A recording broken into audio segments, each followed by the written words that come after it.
Well, hello there. How is everyone? I hope you're well on this stupendous, sunny Sunday in Spain.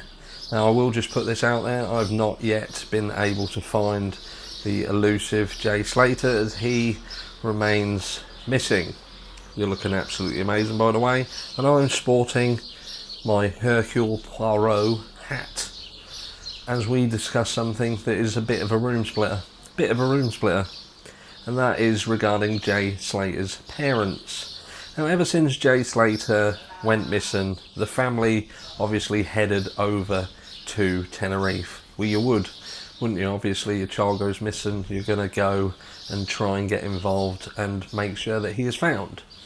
Time has progressed, and, you know, the father, definitely the father, has been working. He's been working office hours, but he has been searching, and you can physically see the emotional turmoil on the guy. So hats off to Jay Slater's father. Mum, not so much. I'm sure she's missing her son, because mums and sons do have really good relationships. All you mums out there who have sons especially, you'll know. Those bonds are unbreakable. Even if your son's a prick, you're going to love that child unconditionally. But she has found time around the worrying and the searching. If she's been searching, I'm sure she has. It just hasn't been documented as much. She has had time to get her nails and hair done, but you do have to look your absolute best when you are all over the news, because people are looking at you for what you're doing. So, I'm not saying that's a bad thing. I'd probably do the same. Anyway. So yeah, they've been over in Tenerife and they were working out of a hotel.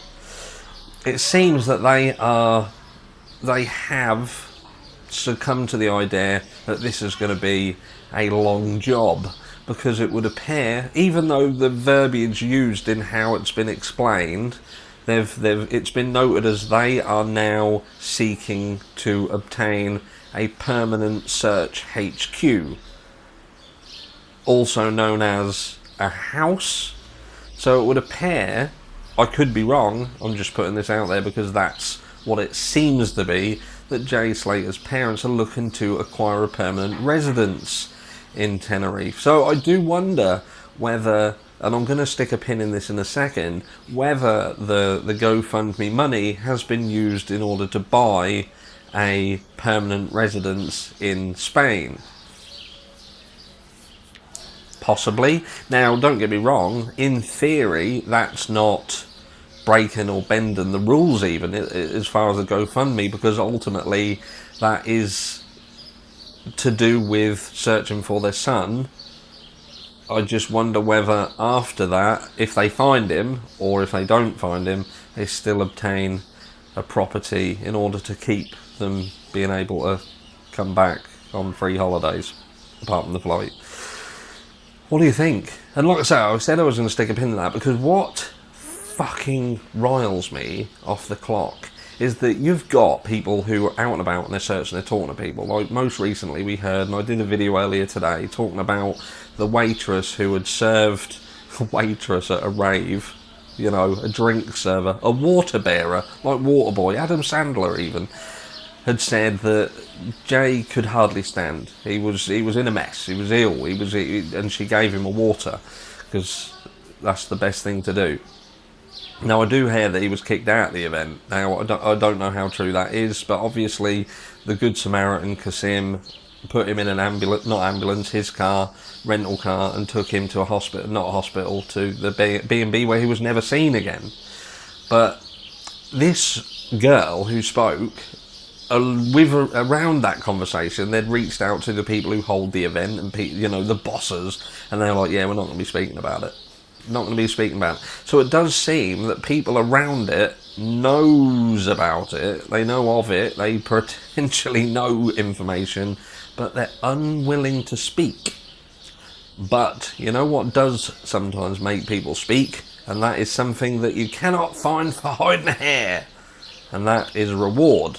Because rather than spending money on pushing a reward out for information leading to finding what actually happened to Jay, we're out buying search headquarters instead, and I can't get my head around that. I can't get my head round this mentality.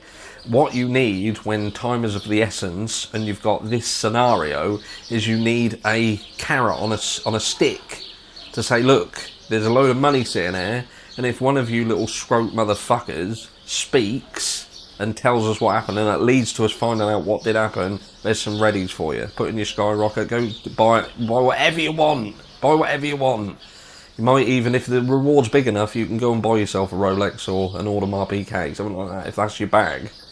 Or just a bag of other stuff. But do you know what I mean? You don't see none of that. And I don't get it. You know, if the family are looking to buy a property, now, unless they're flush, they might be flush, and I'm talking shit. Because it could be. Maybe they're just wealthy, and they're just like, oh, we'll fucking buy a place out there. You let me know. Let me know if I've got it completely wrong. But am I wrong? Am I wrong? If I was in their shoes, I don't think I'd be buying. It doesn't even make sense, because I'll be thinking, well, I could find it tomorrow, so why the fuck am I buying a place? I'd be seeing whether I could obtain a deal that would get me somewhere free, or I'd definitely be putting up a reward, 100%. But look, maybe I've got this whole situation wrong, which it wouldn't be the first time.